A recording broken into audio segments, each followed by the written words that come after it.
ചേട്ടാ നമസ്കാരം. നമസ്കാരം.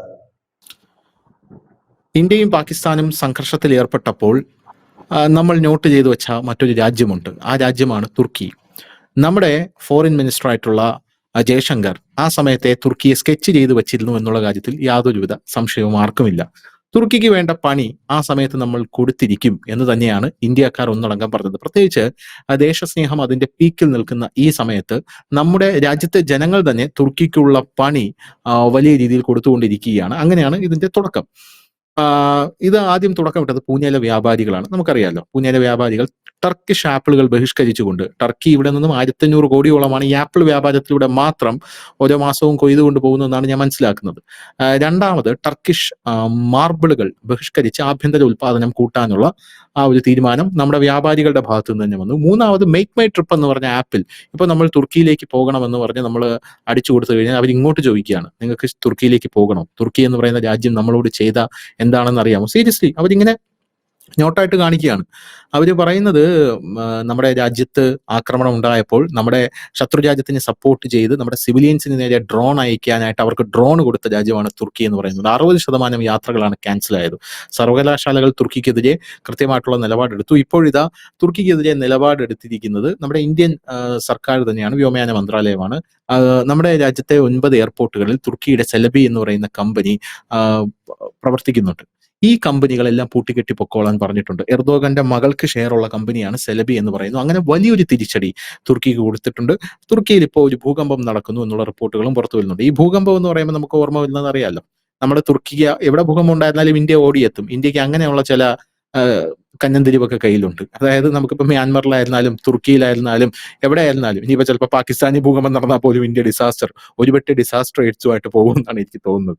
അപ്പൊ അങ്ങനെ വരുന്നുണ്ട്. അപ്പൊ തുർക്കിയെ നമ്മൾ ടാർഗറ്റ് ചെയ്തു. അപ്പൊ മലേഷ്യയുടെയും മാൽദീവ്സിന്റെ ഒക്കെ കാര്യം നമുക്കറിയാം, ടാർഗറ്റ് ചെയ്യുന്നുണ്ടെന്ന് കേൾക്കുന്നു. അപ്പൊ നമുക്ക് ഈ തുർക്കിയിൽ നമ്മുടെ ചർച്ച തുടങ്ങാം. അതിനുശേഷം നമുക്കൊന്ന് പാക് അധീന കശ്മീർ വഴി ബലൂചിസ്ഥാനിൽ പോകാം. എന്താണ് ഈ തുർക്കിയുടെ കാര്യത്തിൽ സംഭവിക്കുന്നത്? ഇപ്പൊ ഭൂകമ്പം എന്ന് പറഞ്ഞപ്പോൾ നമ്മൾ ഇതിനു മുമ്പ് നടന്ന ഭൂകമ്പത്തിൽ നമ്മളൊരു പദ്ധതി തയ്യാറാക്കി ഒരു ഓപ്പറേഷന് പേര് കൊടുത്തിട്ടുണ്ട്. എന്താണെന്നറിയാം ഓപ്പറേഷന്റെ പേര്? ഓപ്പറേഷൻ ദോസ്ത് എന്നായിരുന്നു നമ്മൾ കൊടുത്ത പേര്. ഓപ്പറേഷൻ ദോസ്ത്. അത് പ്രകാരമായിരുന്നു നമ്മുടെ മെഡിക്കൽ എക്യുപ്മെന്റ്സ്, നമ്മുടെ ഡോക്ടർമാര്, നമ്മുടെ സൈനിക മെഡിക്കൽ സംവിധാനങ്ങൾ പറന്നെത്തി. ഏറ്റവും എളുപ്പത്തിൽ പറന്നെത്തുക മാത്രമല്ല, നമ്മൾ സാമ്പത്തിക സഹായങ്ങളൊക്കെ അവർക്ക് നൽകി. അപ്പൊ അങ്ങനെ ഓപ്പറേഷൻ ദോസ്ത് ആയിരുന്നു. അപ്പൊ ഒരു ദോസ്ത് ദുഷ്മനായി മാറാൻ അധികം സമയം വേണ്ടി വന്നില്ല എന്നുള്ളതാണ്.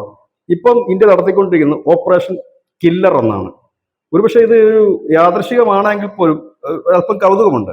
അതായത് എനിക്ക് തോന്നുന്നു ഒരു 1-1.5 വർഷം മുമ്പാണ് തുർക്കിയിൽ ഭൂകമ്പം ഉണ്ടായത്. അന്ന് നമ്മൾ ഓപ്പറേഷൻ ദോസ്ത് എന്നൊരു പേര് കൊടുത്തുകൊണ്ട് നമ്മൾ അവർക്ക് എല്ലാ സഹായങ്ങളും ആദ്യം ചെയ്തു കൊടുത്ത രാജ്യം ഇന്ത്യയായിരുന്നു.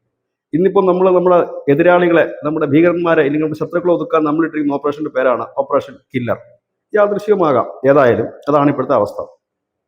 തുർക്കിയെ സംബന്ധിച്ച് പറയുകയാണെങ്കിൽ ടൂറിസം മേഖല വലിയ കുതിപ്പാണ് 2023-24 കാലഘട്ടത്തിൽ ഉണ്ടായിരിക്കുന്നത്. ഏതാണ്ട് 1.5 ലക്ഷത്തോളം 2 ലക്ഷത്തോളം ആളുകളാണ് അവിടെ ചെല്ലുന്നത്. അസർബൈജാൻ എന്ന് പറയുന്ന രാജ്യത്തേക്ക് 3 ലക്ഷം പേരോളം എത്തുന്നു. അതായത് അവിടുത്തെ രൂപ വെച്ച് കണക്കൂട്ടുകയാണ് മിനിമം ഒരു ഇന്ത്യൻ പൗരൻ അവിടെ ചിലവഴിക്കുന്നത് 1 ലക്ഷം രൂപയാണ്. അവിടുത്തെ ഒരു പേര് ഞാൻ പറഞ്ഞു, അവിടുത്തെ കറൻസിയുടെ അതാണ് അവിടെ ചിലവഴിക്കുന്നത്. വലിയൊരു ഇൻകമാണ് അവർക്ക് ഉണ്ടായിരുന്നത്. തുർക്കിക്കും അതുപോലെ തന്നെയാണ്. അതുപോലെ തുർക്കിയുടെ ആപ്പിൾ മാത്രമല്ല, അവരുടെ ഒരുപാട് ഐറ്റംസ് ഈ ഇന്ത്യയിൽ വിറ്റഴിക്കുന്നുണ്ട്. അവരുടെ ഈ ചെറുകിട വ്യാപാരികളുടെ തന്നെ ഈ ഈന്തപ്പഴത്തിൽ നിന്നൊക്കെ ഉൽപ്പാദിപ്പിക്കുന്ന ഐറ്റംസുകളും അങ്ങനെ കുറെ ഐറ്റംസുകളും ഉണ്ട് അവരുടെ തന്നെ. അതിന് കുറച്ച് ഡിമാൻഡുകളൊക്കെ ഉണ്ടായിരുന്നു. പക്ഷെ ഇന്ത്യക്കാരുടെ ഒരു പൊതു സ്വഭാവം ഞാൻ കണ്ടിരിക്കുന്നത്, ഈ നമ്മൾ ഈ ചൈനയുമായിട്ട് നമ്മുടെ ഈ ഇവിടെ അതിർത്തിയിൽ 2020 ഒരു സംഘർഷം ഉണ്ടായിരുന്നു, ഗാൽവാൻ താഴ്വരയിൽ. അതിനുശേഷം ഇന്ത്യക്കാർ ആദ്യം ചൈനയെ ഇതുപോലെ ഒരു പാഠം പഠിപ്പിച്ചു. അന്ന് ഈ ചൈനയുടെ ഉൽപ്പന്നങ്ങൾ, പ്രത്യേകിച്ച് അവരുടെ പടക്കം ഒക്കെ ആയിരുന്നു. ആ സമയത്താണ് ദീപാവലി വരുന്നത്. ഈ സംഘർഷം ഇങ്ങനെ കൂടി നിൽക്കുന്ന സമയത്തായിരുന്നു ദീപാവലി. അന്ന് ഇന്ത്യയിലെ വ്യാപാരികളും ജനങ്ങളും തീരുമാനിച്ചു, ഇനി ചൈനയുടെ പടക്കം നമുക്ക് വേണ്ട, നമുക്ക് ഈ ശിവകാശിയിലെ അല്ലെങ്കിൽ എവിടെന്നെങ്കിലും നമ്മുടെ രാജ്യത്ത് പടക്കം ഉണ്ടാക്കുന്നുണ്ടല്ലോ, അത് മതി എന്ന് തീരുമാനമെടുത്തതോടുകൂടി അന്ന് ഏതാണ്ട് ഒരു 50,000 കോടി രൂപയ്ക്കടുത്തുള്ള കച്ചവടമാണ് ഒരു സീസണിൽ പൊട്ടിപ്പോയത്. പടക്കം എന്ന് പറഞ്ഞാൽ ഇപ്പം നമ്മൾ മലയാളികൾ പൊട്ടിക്കുന്ന രീതിയിലുള്ള പടക്കമല്ല നോർത്ത് ഇന്ത്യൻസ് പൊട്ടിക്കുന്നത്. അവര് അതിനുവേണ്ടി തന്നെ വലിയൊരു തുക ചെലവഴിക്കുന്നവരാണ്. അവർക്ക് ഈ വെറൈറ്റി ഉള്ള പടക്കങ്ങളും ഒക്കെ വേണം. അവിടെ നമ്മൾ ചൈനയുടെ ഇതിനെ പിന്തള്ളിക്കൊണ്ട് പിന്നീട് ശ്രീ നരേന്ദ്രമോദി തന്നെ, അദ്ദേഹം പറഞ്ഞില്ല, അദ്ദേഹം ഈ തമിഴ്നാട്ടിലെ രാമനാഥപുരത്തും മറ്റുമൊക്കെ അദ്ദേഹം വന്നപ്പോൾ അദ്ദേഹം അവിടെ ഈ പ്രതിമകൾ ഉണ്ടാക്കുന്ന, ഈ കളിപ്പാട്ടം ഉണ്ടാക്കുന്ന ചില നമ്മുടെ വോക്കൽ, അതാണ് ലോക്കൽ ഫോർ ലോക്കൽ എന്ന് പറഞ്ഞിട്ടൊരു മുദ്രാവാക്യം തന്നെ കൊണ്ടുവന്നിട്ട് ആ കളിപ്പാട്ടങ്ങളൊക്കെ പുള്ളി കയ്യിലെടുത്ത് വെച്ചിട്ട് ഇങ്ങനെ കാണിക്കുകയൊക്കെ ചെയ്തു. ഇന്നിപ്പോൾ ഇന്ത്യയിലെ ഈ കളിപ്പാട്ട വിപണി വലിയ മാർക്കറ്റാണ് ഉണ്ടാക്കിയിരിക്കുന്നത്. നമ്മുടെ കളിപ്പാട്ടങ്ങൾ ചൈനയുടെ വേണ്ട എന്നൊരു തീരുമാനം എല്ലാവരും എടുത്തു. ചൈനയുടെ മൊബൈലും ആപ്പും ഒക്കെ പണ്ട് തന്നെ മോദി കൂട്ടിക്കെട്ടിയിരുന്നു. അപ്പൊ ഏതാണ്ട് ചൈനയ്ക്ക് കാര്യങ്ങൾ മനസ്സിലായി. പഴയതുപോലെ കച്ചവടമൊന്നും നടക്കത്തില്ല, മര്യാദയ്ക്കൊക്കെ പോയാൽ കച്ചവടം അങ്ങോട്ടും ഇങ്ങോട്ടും നടക്കും. കാരണം ഭീഷണിപ്പെടുത്തിക്കൊണ്ട് കച്ചവടം നടക്കത്തില്ലല്ലോ, സ്വാഭാവികമായി അടിക്കുമെന്ന് പറഞ്ഞിട്ട് ഈ സാധനം മേടിപ്പിക്കാൻ പറ്റില്ല. അപ്പൊ സ്നേഹത്തിൽ പോയാൽ മതി എന്ന് ചൈനയ്ക്ക് ബോധ്യമായി. പക്ഷെ തുർക്കിയെ ഞാൻ കുറ്റം പറയുന്നില്ല. കാരണം തുർക്കി എർദോഗൻ എന്ന് പറയുന്ന അവരുടെ പ്രസിഡന്റ് ഈ ഒരു ഖലീഫയാകാനുള്ള ശ്രമമാണ്. പണ്ട് തൊട്ടേ അങ്ങനെയാണ്. അറബ് രാജ്യങ്ങൾ അടുപ്പിക്കാറില്ല. പിന്നെന്ന് വെച്ചാൽ ഈ പാവപ്പെട്ട മുസ്ലിം രാജ്യങ്ങളുണ്ട്, അത് ഈ മലേഷ്യ, ഇന്തോനേഷ്യ, അതുപോലെ തന്നെ ഈ പറയുന്ന പാകിസ്ഥാൻ, ബംഗ്ലാദേശ് വലുതായിട്ട് അടുപ്പിക്കുന്നത് കണ്ടിട്ടില്ല. അപ്പൊ ഇവിടെയൊക്കെ പോയിട്ട് വലിയ ആള് കളിക്കുക, നിങ്ങൾ പാവങ്ങളായോണ്ട്. അങ്ങനെയാണ് ഇതിനു മുമ്പ് ഇരുന്ന മലേഷ്യൻ പ്രധാനമന്ത്രി ഇന്ത്യക്കെതിരെ മറ്റേ കാശ്മീർ വിഷയത്തിൽ ഒരു നിലപാടെടുത്തു. അന്ന് വൈകുന്നേരം ഇന്ത്യ അവരുമായിട്ടുള്ള പാമോയിൽ ഇറക്കുമതി നിർത്തിവെച്ചു. അന്ന് തന്നെ ഏതാണ്ട് 300ഓളം കണ്ടെയ്നറുകൾ, പുറപ്പെടാനിരുന്ന കണ്ടെയ്നറിൽ അവിടെ സ്റ്റോപ്പായി. വലിയ പ്രതിസന്ധിയാണ് അന്ന് മലേഷ്യ നേരിട്ടത്. ആ പാമോയിലിന്റെ കച്ചവടം മുഴുവൻ പോയത് ഇന്തോനേഷ്യക്കാണ്. അപ്പോ ഇതേ രീതിയിലാണ് ഇന്ത്യക്കാരുടെ ഉടനടിയാണ് പ്രതികരിക്കുന്നത്. മുമ്പ് എന്തുകൊണ്ട് നമ്മുടെ രാജ്യം ഉടനടി പ്രതികരിച്ചില്ല എന്നൊരു ചോദ്യം വരും. വേണമെങ്കിൽ പറയും ഇന്ദിരാഗാന്ധി ഇങ്ങനെയൊക്കെ ചെയ്തിട്ടുണ്ടെന്ന് പറയും, നമ്മുടെ അറിവിലില്ല. അപ്പോ ഇതേപോലെ തന്നെ മുൻപ് അത് പ്രതികരിക്കാതിരിക്കുന്ന കാരണം ഇതിന്റെ പകരത്തിന് സാധനം ഇറക്കാനുള്ള സംവിധാനം നമുക്കില്ലായിരുന്നു. അതായിരുന്നു മുമ്പ് നമുക്കറിയാം. ഈ പ്രധാനമന്ത്രി നരേന്ദ്രമോദി ആദ്യമായി ചുമതലയേൽക്കുന്ന ആ സമയങ്ങളിൽ അദ്ദേഹം ഏറ്റവും കൂടുതൽ പഴി കേട്ടൊരു കാര്യമാണ് ഉലകം ചുറ്റും വാലിബൻ എന്നായിരുന്നു അദ്ദേഹത്തെ വിളിച്ചിരുന്നത്. അദ്ദേഹം ഈ ലോകത്തിന്റെ ഏതാണ്ട് ചെറുതും വലുതുമായി എല്ലാ രാജ്യങ്ങളിലും പോയി. അപ്പൊ അവിടെയുള്ള എന്താണോ അതുമായി നല്ലൊരു കണക്ഷൻ പുള്ളിക്ക് ഉണ്ടാക്കിയെടുക്കാൻ കഴിയും. അതുകൊണ്ട് എന്താണ്, നാളെ എണ്ണയുടെ കാര്യത്തിൽ നമ്മളെ ആരും മൂപ്പിക്കാനില്ല. നിങ്ങൾക്ക് ഞങ്ങൾ എണ്ണ തരില്ല. മുമ്പൊക്കെ ഈ ഗൾഫ് രാഷ്ട്രങ്ങൾ എണ്ണ തരില്ല എന്ന് പറയുമ്പോൾ നമ്മൾ ഭയക്കണമായിരുന്നു. ഇന്ന് എണ്ണ തരില്ല എന്ന് പറഞ്ഞാൽ വേണ്ടെന്ന് പറയാൻ നമുക്ക് പറ്റും. കാരണം നമ്മൾ അവരെ മാത്രമല്ല ആശ്രയിക്കുന്നത്, മറ്റു പല രാജ്യങ്ങളെ ആശ്രയിക്കുന്നു. അങ്ങനെ എല്ലാ കാര്യങ്ങളും നമ്മൾ മറ്റു രാജ്യങ്ങളെ ആശ്രയിക്കുകയും അവരുമായി നമ്മൾ കരാർ ഏർപ്പെട്ടിരിക്കുന്നത് മൂലം ഒരു രാജ്യത്ത് നിന്ന് ഒരു ഉൽപ്പന്നം കിട്ടിയില്ലെങ്കിൽ അടുത്ത രാജ്യത്ത് നമുക്കത് ഇറക്കുമതി ചെയ്യാൻ പറ്റും. അതാണ് നമ്മളെ സംബന്ധിച്ച് ഉള്ളത്. അത് ആ രാജ്യത്തിനും ഗുണമാണ്, നമുക്കും ഗുണമാണ്. മുമ്പ് ആയിരുന്നെങ്കിൽ അമേരിക്ക ഉപരോധം അങ്ങ് പ്രഖ്യാപിക്കും. ഈ ഉപരോധം പ്രഖ്യാപിക്കുമ്പോഴത്തേക്കും മറ്റു രാജ്യങ്ങൾ ഇന്ത്യയുമായി കച്ചവടം നടത്താൻ മടിക്കും. പക്ഷെ ഇപ്പൊ കാലം മാറിയിരിക്കും. എ.ബി. വാജ്പേയിയുടെ കാലത്ത് തന്നെ ഉപരോധം നമുക്ക് ഒരു കുന്തവുമല്ല എന്നുള്ള കാര്യം നമ്മൾ തെളിയിച്ചു കൊടുത്തിരിക്കുന്ന കാര്യമാണ്. പക്ഷെ അവൻ ഇവിടെ പൂട്ടിക്കെട്ടേണ്ടി വന്നത് അവന്റെ കൊക്കക്കോളയും പെപ്സിയും അടക്കമുള്ള സാധനങ്ങൾ മടക്കി കെട്ടിക്കൊണ്ട് പോകുന്ന ഒരു സാഹചര്യം വന്നു. കാരണം ജനമാണ്, സർക്കാരല്ലത് അതൊക്കെ പറയുന്നത്. നിങ്ങൾ അത് കുടിക്കണ്ടെന്നോ ഇത് കുടിക്കണമെന്നൊന്നും സർക്കാർ പറയില്ല. നിങ്ങൾ പടക്കം മേടിക്കണമെന്നോ പൊട്ടിക്കണമെന്നോ സർക്കാർ പറഞ്ഞില്ല. നിങ്ങളിപ്പോൾ തുർക്കി പോകണോ വേണ്ടതെന്ന് സർക്കാർ. അത് ഇന്ത്യൻ ജനത്തിന്റെ ഒരു ദേശീയ വികാരമുണ്ട്. നമുക്കെതിരെ നിൽക്കുന്ന ശത്രു ആരാണോ അവൻ ഇനി 5 പൈസ നമ്മളെ കൊണ്ട് കഴിക്കണ്ട എന്നൊരു ചിന്ത ഉണ്ട്. അത് പൊതുവേ ഉള്ളൊരു ചിന്തയാണ്. ആ ചിന്തയാണ് ഇന്ന് തുർക്കിയെ ആ നിലയിലേക്ക് എത്തിച്ചിരിക്കുന്നത്. തുർക്കിയെ സംബന്ധിച്ചിട്ടുണ്ടെങ്കിൽ അങ്ങനെ വലിയ സാമ്പത്തിക ശക്തിയുള്ള രാജ്യങ്ങളൊന്നും അല്ല തുർക്കി. പിന്നെ അതിനകത്ത് ഒരുപാട് ആഭ്യന്തര പ്രശ്നങ്ങളും കാര്യങ്ങളും ഒക്കെ ഉള്ള രാജ്യമാണ്. പിന്നെ അമേരിക്കയുടെ നാറ്റോ സഖ്യത്തിൽപ്പെടുന്ന രാജ്യമാണ്, അമേരിക്കയുടെ സാമന്തന്മാരാണ്. ഇങ്ങനെ പോകുന്നു തുർക്കി. ഈ എർദോഗന്റെ ഒരു ഇത്, കാരണം എർദോഗൻ എനിക്ക് തോന്നുന്നത് പാകിസ്ഥാനെ ഹെൽപ്പ് ചെയ്യാതിരിക്കും. ഈ അമേരിക്കയുടെ കാര്യം പറഞ്ഞപ്പോഴാണ് എനിക്കൊരു കാര്യം ഓർമ്മ വരുന്നത്. ഈ അമേരിക്ക എത്രയൊക്കെ പറഞ്ഞാലും ഉപയോഗിച്ചിട്ട് നമ്മുടെ മോദിയെ കാണുമ്പോൾ ചിരിച്ചു കാണിക്കും. എന്നാൽ പിറകിൽ പോയി ഭീകരവാദികളെ പ്രധാനമായിട്ടും വളർത്തുന്ന ഒരു നിലപാട് ഈ അമേരിക്കയ്ക്കില്ലേ. നമ്മുടെ നമ്മുടെ പ്രതിരോധ മന്ത്രിയായിട്ടുള്ള ഖവാജ ആസിഫി പറഞ്ഞത്, ഞങ്ങൾ ഭീകരവാദികളെ വളർത്തുന്നുണ്ട്, അത് അമേരിക്കയ്ക്ക് വേണ്ടി എന്നാണ് പറഞ്ഞിരിക്കുന്നത്. ഒസാമ ബിൻ ലാദനെ വളർത്തിവിട്ടതാരാണ്? അമേരിക്കയാണ്. അത് സ്വാഭാവികമാണ്. ഞാനിത് ചോദിക്കാനുള്ള പ്രധാനപ്പെട്ട കാരണം, നമ്മുടെ സിറിയയിൽ ഇപ്പോൾ 80,000 പേരെ ഒറ്റയടിക്ക് കൂട്ടക്കൊല ചെയ്ത് സിറിയയിൽ അധികാരം പിടിച്ചെടുത്ത വിമതനായിട്ടുള്ള മുഹമ്മദ് അൽ ജലാനി എന്ന് പറയുന്ന ടെററിസ്റ്റ്, ഈ അമേരിക്ക $14 മില്യൺ തലയ്ക്ക് വിലയിട്ടിരിക്കുന്ന ടെററിസ്റ്റ് ആയിരുന്നു അല്ലെ. കഴിഞ്ഞ ദിവസം ട്രംപ് അയാളുടെ കൈ പിടിച്ച് കുലുക്കിക്കൊണ്ട് സിറിയയ്ക്ക് മേലുള്ള ഉപരോധങ്ങളൊക്കെ എടുത്ത് നിർത്തിയിരിക്കുകയാണ്. നമ്മുടെ നാഷണൽ മീഡിയാസ് ഒക്കെ ഇത് അത്ഭുതത്തോടു കൂടി നോക്കി കാണുന്നു. അപ്പൊ ഇവിടെ ഈ സുഡാപ്പികളുടെ ഒരു വാദമുണ്ട്. സുഡാപ്പികൾ പറയുന്ന ഒരു കാര്യമുണ്ട്, യഥാർത്ഥത്തിൽ പാകിസ്ഥാനെ അല്ല ഇന്ത്യ ആക്രമിക്കേണ്ടത്, അമേരിക്കയാണ് ഇന്ത്യ ആക്രമിക്കേണ്ടത്. കാരണം അമേരിക്കയാണ് ഭീകരവാദത്തിന്റെ എല്ലാവരെയും വളർത്തുന്നത്. അമേരിക്കയ്ക്ക് വേണ്ടിയാണ് ഭീകരവാദം, അമേരിക്ക നമ്മുടെ രാജ്യങ്ങളെ അസ്ഥിരപ്പെടുത്താനായിട്ട് അമേരിക്ക വളർത്തുന്നത് എന്നുള്ളതുണ്ട്. ഇത് ഈ ഘട്ടത്തിൽ പറയാനായിട്ടുള്ള ഒരു പ്രധാനപ്പെട്ട കാരണം, തുർക്കിക്ക് അമേരിക്ക തുർക്കിയുമായിട്ടൊരു വലിയ ആയുധത്തിന്റെ ഡീല് നടത്തിയിട്ടുണ്ട്. തുർക്കി നമുക്ക് ഡ്രോണുകൾ തരുന്നു എന്ന് പറഞ്ഞ് നമ്മൾ തുർക്കിയെ ബഹിഷ്കരിക്കുകയാണ്. തുർക്കി പാകിസ്ഥാന് ഡ്രോൺ കൊടുക്കുന്നു എന്ന് പറഞ്ഞ്. അപ്പോൾ അമേരിക്ക എന്താണ് ചെയ്യുന്നത്? തുർക്കി പാകിസ്ഥാന് കൊടുക്കാനുള്ള ഡ്രോണ് അമേരിക്ക തുർക്കിക്ക് കൊടുക്കുകയാണ്. എന്താണ് ഇവിടെ നടക്കുന്നത്? ഈ കഴിഞ്ഞ ദിവസം നമ്മുടെ ഡൊണാൾഡ് ട്രംപ് ഖത്തറിൽ നിന്നൊരു ആഡംബര വിമാനം കിട്ടിയായിരുന്നു. ആഡംബര വിമാനം ഖത്തർ കൊടുത്തു. അപ്പോൾ അമേരിക്കനിലെ ചില പത്രങ്ങളും അവിടുത്തെ രാഷ്ട്രീയ നേതാക്കളും പറഞ്ഞത് ഈ ജിഹാദിസത്തിനെതിരെ അല്ലെങ്കിൽ ടെററിസത്തിനെതിരെയൊക്കെ വലിയ വാക്കുകൾ പറയും, പക്ഷെ കോട്ടിട്ട ജിഹാദിയുടെ നിന്ന് വിമാനം വാങ്ങുന്നതിന് ഒരു മടിയുമില്ല ട്രംപിനെന്ന് പറയും. അതായത് ഖത്തറാണ് ഇതിന്റെയൊക്കെ ഒരു വിളനിലം, അവിടെ നിന്ന് ഇത് വാങ്ങുന്നതിന് ഒരു മടി അദ്ദേഹത്തിനില്ല. ട്രംപിന് ഏറെക്കുറെ സുഡാപ്പികൾക്ക് വലിയ ഇഷ്ടമാണ്. അദ്ദേഹം ഈ ഡയലോഗ് മാത്രമേ ഉള്ളൂ എന്നുള്ളത് സുഡാപ്പികൾക്ക് നന്നായിട്ടറിയാം. ഈ അവിടെ ഇടും ഇവിടെ ഇടും അവിടെ തകർക്കുമെന്നൊക്കെ. പക്ഷെ ഒന്നാം ട്രംപിന്റെ ഭരണകാലത്ത് പുള്ളി എങ്ങും ഒരു യുദ്ധത്തിനൊന്നും പോയിട്ടില്ല എന്ന് മാത്രമല്ല, എവിടെയൊക്കെ ഈ സൈനിക വിന്യാസം അമേരിക്കയുടെ ഉണ്ടോ അതിനെയൊക്കെ പിൻവലിച്ചിട്ടുണ്ട്. കാരണം അവിടെ പുള്ളി 10 പൈസ ലാഭം ഉണ്ടാക്കാനാണ് അദ്ദേഹം നോക്കുന്നത്. ഇപ്പൊ അഫ്ഗാനിസ്ഥാനിൽ നമ്മൾ ഓരോ സൈനികർ പോയി കിടന്നിട്ട് പ്രത്യേകിച്ച് കാര്യമൊന്നും ഇല്ലാന്ന് മനസ്സിലാക്കിയുണ്ട് അദ്ദേഹം അതെല്ലാം പിൻവലിച്ചു. വലിയൊരു ഒരു സാമ്പത്തിക ലാഭം അതിലുണ്ടായി. സിറിയയിലും അത് പിൻവലിച്ചു. അങ്ങനെ പലയിടത്തും പുള്ളി പിൻവലിക്കുന്നു. പിന്നെ കുറച്ച് പേര് അവിടെ ഇവിടെ ഇട്ടിട്ടുണ്ടെന്ന് വെച്ച് കഴിഞ്ഞാൽ ഇവരുടെ കച്ചവടം ഒന്ന് ഡൗൺ ആകുമ്പോൾ, അമേരിക്കയുടെ കച്ചവടം ഡൗൺ ആകുമ്പോൾ ഇവന്മാരെ ഇളക്കി വിടുക, ഇവന്മാർ ബോംബ് പൊട്ടിക്കുകയും കലാപം ഉണ്ടാക്കുകയും അത് അടുത്ത രാജ്യങ്ങളുമായി ചേർന്ന് യുദ്ധം ഉണ്ടാകുമ്പോൾ വീണ്ടും അണ്ണം പ്രത്യക്ഷപ്പെടും, വീണ്ടും ഈ സാധനങ്ങളൊക്കെ പെറുക്കി വെക്കും വിൽക്കാനായിട്ട്. അങ്ങനെയാണ് ഇതിന്റെ ഒരു രീതി, അമേരിക്കയുടെ രീതി അങ്ങനെയാണ്. പക്ഷെ അതിനൊന്നും അധികം ആയസില്ല, അത് വിലപ്പോയില്ല. കാരണം അമേരിക്ക റഷ്യക്കെതിരെ ഉപരോധം പ്രഖ്യാപിച്ചതിന്റെ പിറ്റേ ദിവസമാണ് നരേന്ദ്രമോദി റഷ്യയിൽ പോയി എണ്ണ വാങ്ങിക്കൊണ്ട് വന്നത്. അപ്പൊ അതിൽ നിന്ന് ഒരു കാര്യം വ്യക്തമാണ്, ഉപരോധം ഒന്നും ഇപ്പൊ അങ്ങനെയുള്ള രാജ്യങ്ങളൊന്നും വകവെച്ച് കൊടുക്കില്ല. അത്തരം നീക്കങ്ങൾ മുമ്പോട്ട് പോവില്ല. ഇതൊക്കെ അറിയാം, ഇതൊക്കെ ട്രംപിന് നന്നായിട്ട് ഇതൊക്കെ അറിയാൻ പാടില്ല, ഇതൊക്കെ അദ്ദേഹത്തിന് അറിയാം. പക്ഷെ അദ്ദേഹം 2 ആക്ഷനാണ് കാണിക്കുന്നത്. ഒന്ന്, ഇദ്ദേഹത്തിന് എങ്ങനെയെങ്കിലും അദ്ദേഹത്തിന്റെ രാജ്യം ഒന്ന് പൊക്കിക്കൊണ്ട് വരണം, സാമ്പത്തികമായിട്ട് ഒന്ന് സ്ട്രോങ് ആക്കി എടുക്കണം ഒന്ന്. രണ്ടാമത്തേത്, താൻ ഒരു ശക്തനായ ഈ അമേരിക്കൻ ഭരണാധികാരികളുടെ ഏറ്റവും വലിയ ഒരു മുഖമുദ്ര എന്ന് പറയുന്നത് വീരന്മാരായിരിക്കണം. അതാണ് അവരുടെ അതുകൊണ്ടാണ് ഇവന്മാർ കയറി കഴിഞ്ഞത്. ഇപ്പോഴല്ല, നേരത്തെയൊക്കെ ഈ അമേരിക്കൻ പ്രസിഡന്റായിട്ട് അധികാരമേൽക്കുന്നവർ കുറഞ്ഞതൊരു യുദ്ധമെങ്കിലും എവിടെയെങ്കിലും സ്റ്റാർട്ട് ചെയ്യും. കാരണം ഇവരുടെ ചരിത്രത്തിൽ ഇവരെ അടയാളപ്പെടുത്തുമ്പോൾ ഇവരുടെ ഈ ഒരു വാറ് നടത്തി എന്നുള്ളതാണ്.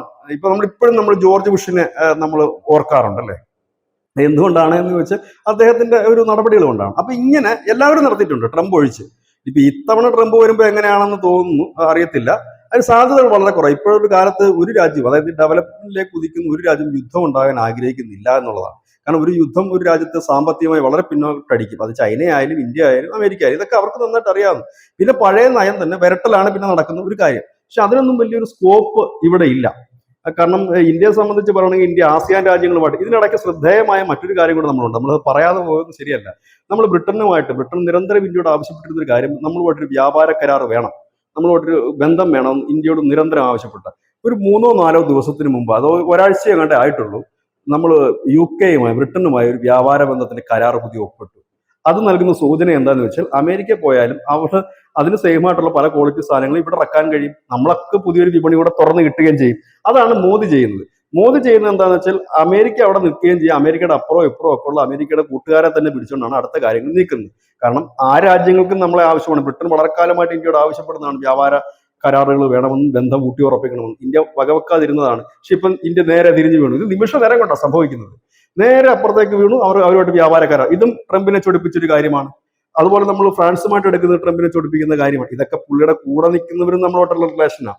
ഇത് കൂടാതെ റഷ്യയുമായിട്ട് നമ്മുടെ കണക്ഷൻ, അത് ചൊടിപ്പിക്കുന്ന കാര്യമാണ്. അങ്ങനെ കുറെ കാര്യങ്ങൾ അദ്ദേഹത്തിനുണ്ട്. കാരണം അദ്ദേഹത്തിന് പിടിക്കുന്ന കണക്ക് സാധനങ്ങളൊന്നും അങ്ങോട്ട് വരുന്നില്ല. അതാണ് ഒരു പ്രധാനപ്പെട്ട.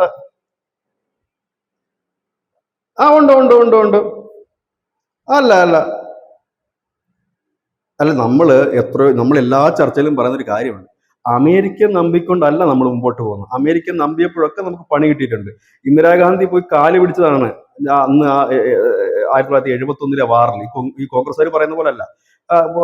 എന്നിട്ട് നിന്നില്ല, പരസ്യമായിട്ട് തന്നെ പാകിസ്ഥാനോടൊപ്പം നിന്നു.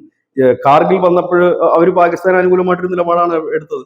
എല്ലാ കാലത്തും അവർ പാകിസ്ഥാനുള്ള അനുകൂലമായ നിലപാട്, ഇനിയും അങ്ങനെ തന്നെ ആയിരിക്കും. അതിപ്പോ ട്രംപ് വന്നാലും നാളെ പിന്നെ കമലാ ഹാരിസ് വന്നാലും ഒക്കെ അവരുടെ നിലപാട് ഇതൊക്കെ തന്നെയായിരിക്കും.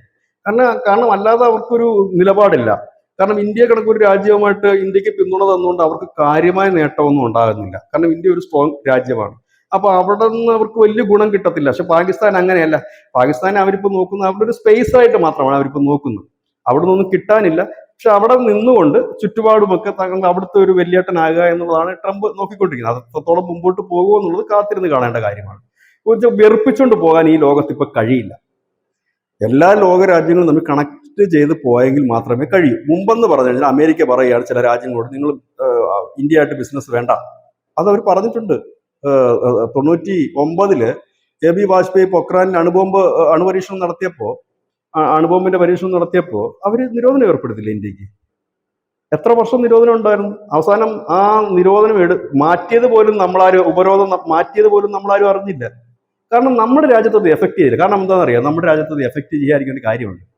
ഇപ്പൊ ആ ചൈനയ്ക്ക് താരിഫ് വർദ്ധിപ്പിച്ചാൽ അമേരിക്കക്കാർക്ക് അത് പ്രശ്നം തന്നെയാണ്, ഇന്ത്യക്കാർക്ക് അതൊരു വിഷയമല്ല. കാരണം ഇവിടെ ഒരു സാധനം കിട്ടിയില്ല എന്ന് കരുതിയിട്ട് അതിന് അപ്പോൾ തന്നെ നമ്മുടെ രാജ്യത്തെ ജനങ്ങൾക്ക് അതിനൊരു സൊല്യൂഷൻ കണ്ടെത്താൻ എളുപ്പമാണ്.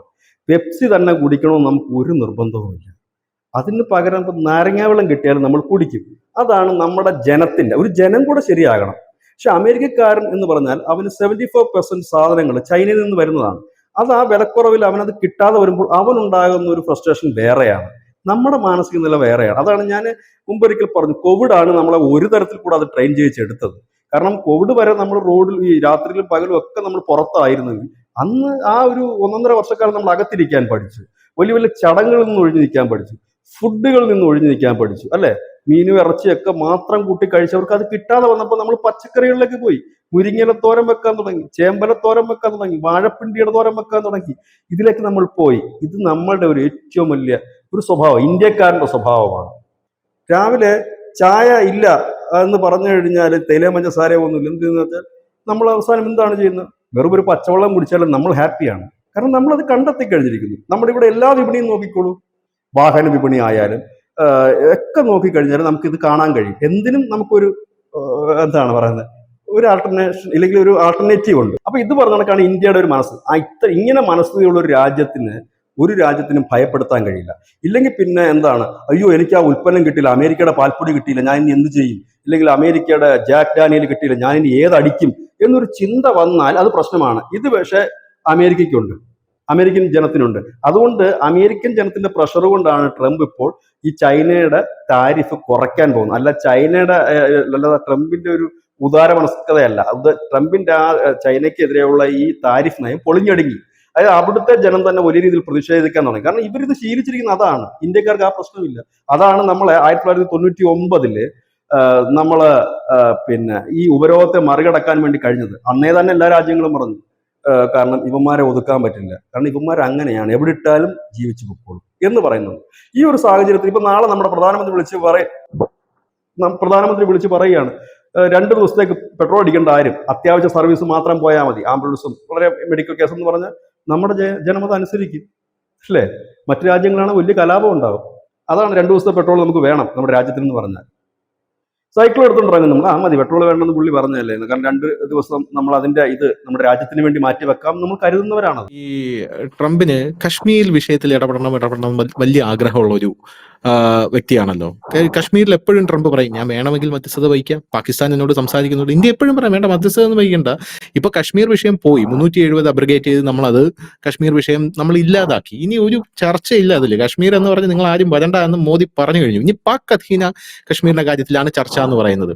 അപ്പൊ അളിയൻ ഇപ്പൊ പാക് അധീന കശ്മീരിന്റെ കാര്യത്തിൽ ഇടപെടണമെന്ന് വലിയ ആഗ്രഹമുണ്ട്. പക്ഷെ അവിടെ ഇടപെടേണ്ടി വരും ട്രംപ്. ഇനിയിപ്പോ അതാണ് ഞാൻ പറഞ്ഞത്, നമുക്ക് പാക് അധീന കശ്മീരിലേക്ക് കൂടെ വരണമെന്ന്. പാക് അധീന കശ്മീരിൽ ഒരു വലിയ പ്രക്ഷോഭം തുടങ്ങിയിട്ടുണ്ട്. ഇനി അളിയന് പാക് അധീന കശ്മീരും പോട്ടെ, ഇടപെടാനുള്ള ഒരു ചാൻസ് ബലോചിസ്ഥാനിലുണ്ടോ? ബലോചിസ്ഥാനിൽ ഇടപെടുവോ ട്രംപ്? എനിക്ക് തോന്നുന്നില്ല ബലോചിസ്ഥാനിൽ ഇടപെടുന്നു. കാരണം പാകിസ്ഥാന്റെ അവിഭാജ്യ ഘടകമായിട്ട് ഇപ്പോഴും പാകിസ്ഥാൻ കരുതുന്ന ഒരു സ്ഥലമല്ലേ. ഈ പാക് അധീന കശ്മീരിൽ അമേരിക്ക ഇടപെടാനുള്ള സാധ്യത എത്രത്തോളമാണ്? ബലോചിസ്ഥാനിൽ ഇടപെടാനുള്ള സാധ്യത ഉണ്ടോ? ഇത് രണ്ടിടത്തും ഇടപെടുക ബുദ്ധിമുട്ടാണ്. എന്താ ഇവിടെ പ്രശ്നം എന്ന് അറിയാലേ, ഈ രണ്ടിടത്തും മാനുഷിക അവകാശ ലംഘനം നടക്കുന്നുണ്ട്. ഈ അവർ പറയുന്നത് അങ്ങനെയാണല്ലോ, ഈ ബലൂചിസ്ഥാനിലുള്ള പ്രക്ഷോഭകാരികളും പാക് അധിനിവേശ കാശ്മീരിലുള്ള പ്രക്ഷോഭകാരികളും പറയുന്നത് ഇവിടെ മനുഷ്യാവകാശ ലംഘനം നടക്കുന്നു, പാകിസ്ഥാൻ ഞങ്ങളെ അടിമകളാക്കി വെക്കുന്നു, അവിടുത്തെ സൈന്യത്തിന്റെ വൃത്തികേടുകളും തേരോട്ടമാണ് ഇവിടെ നടക്കുന്നത്, അവർ ഞങ്ങളെ അടിച്ചേൽപ്പിക്കുന്നു, ഞങ്ങൾ കിടപ്പാടങ്ങൾ ചൈനയ്ക്ക് വിൽക്കുന്നു, ഞങ്ങളുടെ ഭൂമി ചൈനയ്ക്ക് വിൽക്കുന്നു എന്ന് നിരന്തരം പറയുന്ന ഒരു ജനതയുടെ മുമ്പിൽ ട്രംപ് എന്ത് ഫോർമുലയാണ് മുമ്പോട്ട് വെക്കാൻ കഴിയുന്നത്? ഒന്നും ചെയ്യാൻ കഴിയില്ല അവർക്ക്, ഒന്നാമത്തെ കാര്യം. ഇനി പിഒക്കയുടെ വിഷയത്തിൽ ട്രംപിന് ഒന്നും ഇടപെടാൻ കഴിയില്ല. കാരണം ഇന്ത്യ പോലും പറഞ്ഞിരിക്കുന്നത് ഞങ്ങളതിനെ എന്താണ് ഫോഴ്സ് ചെലുത്തി പിടിച്ചെടുക്കില്ല, അവർ ഞങ്ങളോട് ചേരുകയാണെങ്കിൽ അവർ ചേരുക തന്നെ ചെയ്യുമെന്നാണ് പറയുന്നത്. ഇങ്ങനെ നിൽക്കുന്ന ഒരു ജനത്തിന്റെ അടുത്ത് നമുക്കൊന്നും ചെയ്യാൻ പറ്റില്ല. നേരെ മറിച്ച് ഗസയിലും ഇസ്രയേലിന്റെ ഇടയ്ക്കും പിന്നെ ട്രംപിന് ചെയ്യാൻ കഴിയുന്ന കാര്യം ഒരു ശാശ്വത സമാധാനം ഉണ്ടാക്കുക എന്നുള്ളതാണ്. പിന്നീട് അവിടെ ചർച്ച നടത്താൻ പറ്റും. ഇവിടെ ഇപ്പോൾ ഉടനടി ഇപ്പോൾ വേണമെങ്കിൽ ട്രംപിന് വേണമെങ്കിൽ ഇടപെടാം ഈ ബലൂചിസ്ഥാൻ വിഷയത്തിൽ. ബലൂചിസ്ഥാന്റെ നേതാക്കളെ ട്രംപ് വിളിച്ചു വന്ന് ചർച്ച നടത്തിയാൽ അതിന്റെ ഒരു ഭവിഷ്യത്ത് വേറെയാണ്. കാരണം പാകിസ്ഥാനെ സംബന്ധിച്ച് അതൊരു അവരുടെ ആഭ്യന്തര വിഷയത്തിൽ അമേരിക്ക ഇടപെടുന്നു എന്നുള്ളതാകും. അപ്പൊ എന്ത് പറ്റും? പാകിസ്ഥാന്റെ മറുഭാഗത്ത് ഇപ്പൊ ഇമ്രാന്റെ പാർട്ടികളടക്കം ഈ പാകിസ്ഥാൻ ഭരണകൂടത്തിനെതിരാകും. നമ്മുടെ രാജ്യത്ത് വേറൊരുത്തം വന്നതിന്റെ ബലൂചിസ്ഥാൻ വിഷയം തീർക്കാറായോ എന്ന് ചോദിക്കും. അപ്പൊ ആ വിഷയത്തിൽ ഇടപെടില്ല. അതിനെക്കുറിച്ച് ഇതുവരെ അദ്ദേഹം ഒന്നും പറഞ്ഞിട്ടില്ല, ഇനി പറയാനും പോകുന്നില്ല. പിന്നെ അദ്ദേഹത്തിന് ഇപ്പോഴത്തെ പ്രശ്നം എന്താണെന്ന് വെച്ചാൽ അദ്ദേഹത്തിന് ഒരു ഇമേജ് കെട്ടിപ്പൊക്കേണ്ടതായിട്ടുണ്ട്. ഇതെല്ലാം എൻ്റെ കൈ കൂടാണ് പോകുന്നത്, ഇല്ലെങ്കിൽ ആ ഒരു പവർഫുൾ ലീഡർഷിപ്പ് എന്നുള്ള രീതിയിലേക്ക് അദ്ദേഹത്തിന് വരേണ്ടതായിട്ടുണ്ട്. ഇപ്പോൾ അമേരിക്കയിൽ പോലും അത്ര വലിയൊരു പവർഫുൾ ലീഡറായിട്ട് ട്രംപിനെ ആരും കരുതുന്നില്ല. കാരണം അദ്ദേഹത്തിന്റെ നിലപാടുകളിലുള്ള വ്യതിയാനമാണ്. രാവിലത്തെ നിലപാട് ഉച്ചയ്ക്കില്ല, ഉച്ചയ്ക്കത്തെ നിലപാട് വൈകിട്ടില്ല, ഇങ്ങനെ പോകുന്ന ഒരു നിലപാട് മാറ്റം. ഒന്നിനും ഒരു വ്യക്തതയില്ല. ഇപ്പോൾ ഞാൻ ഈ ഒരു ചർച്ചയിൽ ഉറപ്പിച്ച് പറയുന്നു, ഇപ്പോൾ കുറെ കാര്യങ്ങൾ ഇന്ത്യക്കെതിരെ അദ്ദേഹം പറഞ്ഞിട്ടുണ്ടല്ലോ. താരിഫ് ഭയങ്കരമായിട്ട് ചുമത്തും, നിങ്ങൾ അത് ചെയ്യേണ്ട ഇത് ചെയ്യില്ലെന്ന്. ധനുഷ് ഇത് എഴുതി വെച്ചോ, വളരെ കുറഞ്ഞ സമയത്തിനുള്ളിൽ ഇതെല്ലാം തിരിച്ചു പറയുകയും ചെയ്യും. അടുത്ത ആഴ്ച നമ്മൾ വ്യാപാര ചർച്ച തുടങ്ങും. വ്യാപാര കരാറിനെ കുറിച്ചുള്ള ഫസ്റ്റ് 4ാമത്തെ ഘട്ടം ചർച്ച ആരംഭിക്കുക. നോക്കിക്കോ ധനുഷ്, അവിടെ ചെല്ലുമ്പോൾ ഇദ്ദേഹം പറയുന്നത്, അയ്യോ ഞങ്ങളുമായിട്ട് ഭയങ്കരമായി ചർച്ച നടന്നു കഴിഞ്ഞിരിക്കുന്നു, അവരെ കണക്കൊരു രാജ്യമില്ല, ഞങ്ങളെല്ലാം ചെയ്യും. യാതൊരു ഡൗട്ടും ഇത് എഴുതി വെച്ചു. ഇത് അദ്ദേഹത്തിന്റെ ഒരു നിലപാടാണ്. ഇതാണ് അവിടുത്തെ ഒരു കളി. കാരണം അദ്ദേഹത്തിന് ഇത് എങ്ങനെയെങ്കിലും ഈ രാജ്യത്തിന്റെ സാമ്പത്തിക സ്ഥിതി ഉയർത്തിക്കൊണ്ട് ആ രാജ്യത്ത് തന്നെ ഉത്പാദനം കൂട്ടിക്കൊണ്ട് മുമ്പോട്ട് വരിക. അവിടുത്തെ തൊഴിലില്ലായ്മ വലിയ രീതിയിലുണ്ട് അമേരിക്ക, നമ്മൾ വിചാരിക്കുന്ന നടക്കുന്നതല്ല. അതൊക്കെ പരിഹരിച്ച് മുമ്പോട്ട് വരാൻ വേണ്ടിയിട്ടാണ് അദ്ദേഹം ഏറ്റവും കൂടുതൽ ഊന്നൽ കൊടുക്കുന്നത്. അതിനുള്ള കളികളാണ് ഈ കളിച്ചുകൊണ്ടിരിക്കുന്ന മുഴുവൻ കാര്യങ്ങൾ. ഇതിനിടയിൽ പുള്ളിക്ക് വലിയ ആഗ്രഹം വെച്ചാൽ യുദ്ധം എങ്ങും ഉണ്ടാകരുതെന്നും ഭയങ്കരമായിട്ട് അദ്ദേഹം ആഗ്രഹിക്കുന്നുണ്ട്. കാരണം യുദ്ധം ഉണ്ടായിക്കഴിഞ്ഞാൽ ഈ ബിസിനസ് എല്ലാം പൊളിയും. ഇപ്പൊ പശ്ചിമേഷ്യ യുദ്ധം ഉണ്ടായിക്കഴിഞ്ഞാൽ എന്തായിരിക്കും അവസ്ഥ? കച്ചവടം പൂട്ടും. ഇപ്പൊ വീട്ടിൽ ഒപ്പിട്ട കരാറൊക്കെ അവിടെ ഇരിക്കത്തേ ഉള്ളൂ. കാരണം ഈ പൈസ വേണ്ടേ? സാമ്പത്തികമായി തകർന്ന് അടിഞ്ഞു കഴിഞ്ഞാൽ ഇപ്പോൾ ഗൾഫിനെ സംബന്ധിച്ച് പറയണമെങ്കിൽ, അറബ് കൺട്രീസിനെ വെച്ച് GCC രാജ്യങ്ങളെ സംബന്ധിച്ച് പറയണമെങ്കിൽ അവരുടെ ഉത്പാദനം എണ്ണയാണ്. യുദ്ധം തുടങ്ങിക്കഴിഞ്ഞാൽ അതോടുകൂടി എണ്ണ കച്ചവടം പൂട്ടും. പൂട്ടിക്കഴിഞ്ഞാൽ അവർക്ക് എവിടുന്ന് കൊടുക്കാൻ പറ്റും ഇദ്ദേഹത്തിന് പൈസ? ഇല്ലെങ്കിൽ ഇദ്ദേഹം കൊണ്ടിരുന്ന ഉൽപ്പന്നം അവർക്ക് എന്തിട്ട് മേടിക്കാൻ പറ്റും? ഇതൊക്കെ പുള്ളി മനസ്സുകൊണ്ട് ആഗ്രഹിക്കുന്ന എങ്ങും പിന്നെ വരരുതെന്നാണ്. പിന്നെ എനിക്ക് തോന്നിയിട്ടുള്ള കാര്യം, ഈ പാകിസ്ഥാന് 2 കിട്ടട്ടെ എന്ന് പുള്ളി പലപ്പോഴും ചിന്തിച്ചിട്ടുണ്ടോ എന്നൊരു സംശയമുണ്ട്. കാരണം ഇപ്പൊ പുള്ളി പറയുന്ന ആവേശമൊന്നും നമ്മൾ അടിക്കുന്നത് വരെ ഇല്ലായിരുന്നു, നമ്മൾ അടിച്ച് ഒരു ദിവസം കഴിയുന്നത് വരെ ഇല്ലായിരുന്നു. അതിന്റെ അടുത്ത ദിവസം തൊട്ടാണ് പുള്ളി ചെറുതായിട്ട് ചാഞ്ചാടുന്നത്. അതിന്റെ അർത്ഥം എന്തായിരുന്നു? അവന് 2 കിട്ടേണ്ടത് അവന് കിട്ടിയിട്ടുണ്ട് എന്ന് ബോധ്യം വന്നപ്പോൾ പുള്ളി പതുക്കെ തലയെ മറിച്ചുകൊണ്ട് ഇറങ്ങുന്നു എന്നുള്ളതേ ഉള്ളൂ. ഡൊണാൾഡ് ട്രംപിൻ്റെത് വെച്ചാൽ ശരിയാണ്, ഇവിടുത്തെ സംഘികൾ ഉൾപ്പെടെ ഈ ഡൊണാൾഡ് ട്രംപിനെ പിന്തുണച്ചിട്ടുണ്ട്. അത് ശരിയാണ്. കാരണം രാഷ്ട്രീയമാണ്, അത് രാഷ്ട്രീയമാണ്, രാഷ്ട്രമല്ല. ആ പിന്തുണ എന്ന് പറയുന്നത് നമ്മുടെ രാഷ്ട്രത്തിന്റെ പിന്തുണയല്ല. സംഘികളായാലും BJP-ക്കാരായാലും ഒക്കെ അത് അന്നത്തെ ഒരു നിലപാടാണ്. എന്ത് നിലപാടിനായിരുന്നു ഈ ട്രംപിനെ ഇന്ത്യ പിന്തുണച്ചത്? ഈ ഭീകരവാദത്തിനെതിരെ ട്രംപ് എടുത്ത നിലപാടുകൾക്കായിരുന്നു സംഘികൾ പിന്തുണച്ചത്, BJP പിന്തുണച്ചത്. ഇന്നിപ്പം നമ്മുടെ രാജ്യത്തിനെതിരെയാണ് ഇപ്പൊ ട്രംപ് അല്ല ആരായാലും വന്നു കഴിഞ്ഞാൽ നമ്മൾ നേരെ ഉൾട്ടയാകും. രാഷ്ട്രവും രാഷ്ട്രീയം രണ്ടിനണ്ട. അതൊന്നും നമ്മുടെ രാഷ്ട്രീയ നിലപാടായിരുന്നു. ഈ BJP-യുടെ ആയാലും RSSന്റെ ആയാലും രാഷ്ട്രീയ നിലപാട് വേറെ, രാഷ്ട്രത്തിന്റെ നിലപാട് വേറെ. ഇന്നിപ്പോ രാഷ്ട്രത്തിന്റെ സ്റ്റാൻഡാണ്. അതിനോടൊപ്പം എല്ലാ രാഷ്ട്രീയ പാർട്ടികളും BJP, കോൺഗ്രസും കമ്മ്യൂണിസ്റ്റും എല്ലാം ഒന്നിച്ചാണ് നിൽക്കുന്നത്. ഇതാണ് അതിലും വ്യത്യാസം. അല്ലാതെ സംഘികളത് കുറ്റം പറയാൻ ഒരു കാര്യവുമില്ല. അത് അന്നത്തെ നിലപാടായിരുന്നു. എന്തുകൊണ്ടാണ് ബെഞ്ചമിൻ നെതന്യാഹുവിന് പിന്നിൽ ഈ RSSകാരും അല്ലെങ്കിൽ സംഘപരിവാർ ഉറച്ചു നിൽക്കുന്നത്? അത് അവരുടെ നിലപാടായതുകൊണ്ടാണ്, അവരുടെ ഈ തീവ്രവാദത്തിനെതിരെയുള്ള നിലപാടായതുകൊണ്ട്. നാളെ ഇസ്രയേൽ പറയാണ് ഞങ്ങൾ ഇന്ത്യക്കെതിരാണ്, ഇന്ത്യയുടെ ശത്രുവാണെന്ന് പറഞ്ഞാൽ ഇസ്രയേൽ നമുക്ക് ആരുമല്ല, ബെഞ്ചമിൻ നെതന്യാഹു നമുക്ക് ആരുമല്ല. അത് സ്വാഭാവികം മാത്രമാണ്. അതല്ലാതെ ഈ നിലപാടുകൾ, പൊളിറ്റിക്സിലെ നിലപാട് എന്ന് പറഞ്ഞു കഴിഞ്ഞാൽ അത് ഹിമാലയം പർവ്വതമല്ല, ഒരിക്കലും ഇളകാത്ത ഒന്നല്ല. അത് ചലിച്ചുകൊണ്ടേയിരിക്കും. അതാണ്. പിന്നെ പൊളിറ്റിക്സിൽ അത് ട്രംപും പറഞ്ഞിട്ടുണ്ട്, മോദിയും പറഞ്ഞിട്ടുണ്ട്, ഈ പൊളിറ്റിക്സിൽ സ്ഥിരമായ മിത്രമോ സ്ഥിരമായ ശത്രുക്കളോ ഇല്ല. രാഷ്ട്രീയം തന്നെ നോക്കിക്കോ, രാഷ്ട്രീയത്തിലും ഇല്ല, രാഷ്ട്രങ്ങളിലും ഇല്ല. ഇന്നലെ വരെ നമ്മൾ ശത്രുപക്ഷത്തെ കണ്ട രാജ്യം ഇന്ന് നമ്മുടെ മിത്രമാണ്. ഇന്ന് നമ്മുടെ മിത്രങ്ങളായ പല രാജ്യങ്ങളും ശത്രുപക്ഷത്തുമാണ്. പിന്നെ ഇപ്പൊ ഇതുവരെ നടന്നതിനകത്ത് നമ്മുടെ ശത്രുപക്ഷത്തിൽ എണ്ണം കൂടിയിട്ടില്ല എന്നുള്ളതാണ് നമ്മുടെ രാജ്യത്തിന്റെ ഏറ്റവും വലിയ ആശ്വാസം. കാരണം നമ്മൾ വിചാരിച്ചത് പാകിസ്ഥാന്റെ പിന്നിൽ ഒരുപാട് രാജ്യങ്ങൾ അണിനിരക്കുമെന്ന് കരുതി. ആരും അണിനിരന്നില്ല. തുർക്കിയും അസർബൈജാനുമായിരുന്നു. അസർബൈജാനും വലിഞ്ഞു നിന്നു, അവർ ആയുധമൊന്നും കൊടുത്തില്ല. തുർക്കിയാണ് അതിൽ പ്രത്യക്ഷത്തിൽ പങ്കെടുത്ത രാജ്യം. മറ്റൊന്ന് ചൈനയാണ്. കാരണം അവർക്കത് ചെയ്യാറിയാൻ കഴിയില്ല, അവരുടെ സാധനമായിരുന്നു. ഇതിൽ അപ്പുറത്തേക്കൊന്നും സംഭവിച്ചില്ല. പതിവുപോലെ നമുക്ക് പിന്തുണയുമായി പലരും എത്തി, പക്ഷെ നമ്മൾ ആരുടെയും പിന്തുണ സ്വീകരിച്ചില്ല, നമ്മൾ ഒറ്റയ്ക്ക് മുമ്പോട്ട് പോയി. ഇതാണ് എല്ലാ കാലവും നടന്നിരിക്കുന്നത്, ഇനി നടക്കാൻ പോകുന്നത്. ഇത് പുതിയൊരു യുഗമാണ്. Made in India, making India. അതാണ് നമ്മളുടെ ഒരു പുതിയ നയം. അത് മുമ്പോട്ട് പോവുക തന്നെ ചെയ്യുക, അതിലൊരു വലിയ വിഷയമില്ല. പിന്നെ ഇപ്പൊ ധനുഷ് ചോദിച്ച അവസാന ചോദ്യത്തിലേക്ക് വരികയാണ്. പാക് അധിനിവേശ കാശ്മീരിൽ ഇപ്പോൾ വലിയ ഒരു ലഹളയും കാര്യങ്ങളും ഇപ്പോൾ തുടങ്ങിയിട്ടുണ്ട്. അതിന് കാരണം അവിടെ ഒരു ബില്ല് കൊണ്ടുവരുന്നുണ്ട് പാകിസ്ഥാൻ സർക്കാർ, ജിൽജിത്തിലും ബാൾട്ടിസ്ഥാനിലും. അതായത് അവിടെ ഖനനം ചെയ്യാൻ ചൈനീസ് കമ്പനികൾക്ക് അനുവാദം കൊടുക്കുന്നുണ്ട്. അങ്ങനെ വന്ന് ഇത് തന്നെയായിരുന്നു ബലൂചിസ്ഥാന്റെ പ്രശ്നം. ബലൂചിസ്ഥാനിൽ നേരത്തെ മുതൽ തന്നെ പ്രശ്നങ്ങൾ ഉണ്ടായിരുന്നെങ്കിലും ഈ ചൈനയ്ക്ക് ഈ ബലൂചിസ്ഥാന്റെ മണ്ണ് ഖനനം ചെയ്യാനായി എഴുതി കൊടുത്തത് കൊണ്ടാണ് അവർക്ക് ഒന്നുകൂടെ കലിപ്പ് കൂടിയത്. ബലൂചിസ്ഥാനികൾ സെയിം സാധനമാണ് ഇപ്പം ഈ ഗിൽജിത്ത് ബാൾട്ടിസ്ഥാൻ മേഖലയിലും വരുന്നത്. അപ്പൊ ഇതാണ് അവിടുത്തെ ഒരു പൊളിറ്റിക്സ്. എന്തായാലും ആ വിഷയങ്ങളൊന്നും അമേരിക്ക ഇടപെടാൻ കഴിയില്ല. കാരണം അത് മനുഷ്യാവകാശ പ്രശ്നം കൂടി ഉണ്ട് അതിന് ലോകരാജ്യങ്ങളുടെ മുമ്പിലൊക്കെ ബോധ്യപ്പെടുത്തുക അസാധ്യമായ ഒരു കാര്യം കൂടിയാണ്. ഒന്നത്. രണ്ടാമത്തെ കാര്യം എന്ന് പറഞ്ഞത്, ഈ ഇപ്പൊ അദ്ദേഹം പറയുന്നതിനകത്ത് അദ്ദേഹത്തിന് ഒരു ഹൈപ്പ് കിട്ടുന്നെങ്കിൽ കിട്ടിക്കൂടെ. അദ്ദേഹത്തിന് കൂടുള്ളവർ പോലും വിശ്വസിക്കുന്നില്ല. കാരണം അവിടെയുള്ള നമ്മൾ ഇന്നലെ പറഞ്ഞിരുന്നത് ടോം കൂപ്പർ അടക്കമുള്ളവരൊന്നും അത് അംഗീകരിച്ചു കൊടുക്കുന്നേ ഇല്ല. ആരും അംഗീകരിച്ചു കൊടുക്കുന്നില്ല. അദ്ദേഹം പറയുന്നു എന്നുള്ളത് മാത്രമേ ഉള്ളൂ. അതിനകത്ത് നമുക്ക് ഭയപ്പെടേണ്ട ഒന്നും ചെയ്യാനില്ല. കമ്പനി പൊട്ടിപ്പോയാലും ഒന്നും ചെയ്യാനില്ല. കമ്പനി തുറന്നു കൊടുത്തിട്ട് അവർക്ക് വിജയിക്കാൻ കഴിഞ്ഞില്ലല്ലോ. ടെസ്ലയൊക്കെ വന്നിട്ട് വലിയ കച്ചവടം ഒന്നും ഇല്ലാതിരിക്കും ഈച്ചയടിച്ച്. പിന്നെ അതിലൊന്നും കഥയില്ല. കാരണം അതിന് കോമ്പറ്റീറ്റ് ചെയ്യുന്ന ഒരുപാട് വാഹനങ്ങൾ നമ്മുടെ രാജ്യത്തുണ്ട്. അങ്ങനെ എല്ലാത്തിലും ഉണ്ട്. പിന്നെന്താണ് ഞാൻ പറഞ്ഞില്ലേ, അങ്ങനെ ഇന്ത്യക്കും മാറി നിൽക്കാൻ കഴിയില്ല, അമേരിക്കയ്ക്കും മാറി നിൽക്കാൻ കഴിയില്ല. എല്ലാവരും കൂടെ സഹകരിച്ചാൽ നമുക്ക് മുമ്പോട്ട് പോകാം. അതല്ല പറ്റില്ല. ഇത് അമേരിക്കയ്ക്ക് നന്നായി അറിയാം. ഞാൻ പറഞ്ഞില്ലേ, ഉള്ള സമയം കൊണ്ട് എന്തെങ്കിലുമൊക്കെ ഒരു ഹൈപ്പ് ഉണ്ടാക്കി എടുക്കുക എന്നുള്ള ട്രംപിന്റെ ഒരു ട്രംപിസമാണ്. അതിന്റെ ഒരു ഒരു ഓളമാണ്. അത്രയേ ഉള്ളൂ. അതിനകത്ത് അപ്പുറത്തേക്കൊന്നുമില്ല. പക്ഷേ ഇതിൽ കുടുങ്ങിപ്പോകുന്നത് നമ്മുടെ കോൺഗ്രസ്സുകാരാണെന്ന് പറയാതിരിക്കാൻ നിവൃത്തിയില്ല. കാരണം ട്രംപ് ഇന്ത്യയിൽ ഇടപെട്ടു എന്ന് പറയുമ്പോൾ അവർക്ക് ആശ്വാസം, അവർ മോദിക്ക് അത് ചാടി ഇറങ്ങും. അപ്പോൾ ട്രംപ് പറയും ഞാൻ ഇടപെട്ടിട്ടില്ല എന്ന് പറയും. അപ്പോൾ ചാടി ഇറങ്ങി അതെല്ലാം പോസ്റ്റ് പിൻവലിച്ച് തിരിച്ച് കരക്കി കയറും. വീണ്ടും ട്രംപ് പറയും ഇടപെടാനുള്ള ശ്രമം നടത്തി എന്ന് പറയും. അപ്പോൾ അവർ വീണ്ടും ചാടി ഇറങ്ങും. നീ മറ്റേ മഹേഷിന്റെ പ്രതികാരത്തിൽ പറയുന്ന പോലെ നീ എവിടെയെങ്കിലും ഒന്ന് ഉറച്ചു നിൽക്കണം അതിന്റെ മോനെ എന്ന് പറയുന്നത് പോലെയാണ് കോൺഗ്രസ്സുകാരുടെ അവസ്ഥ എന്ന് പറയുന്നത്. എന്തായാലും കൊള്ളാം. Thank you വിജേട്ടാ.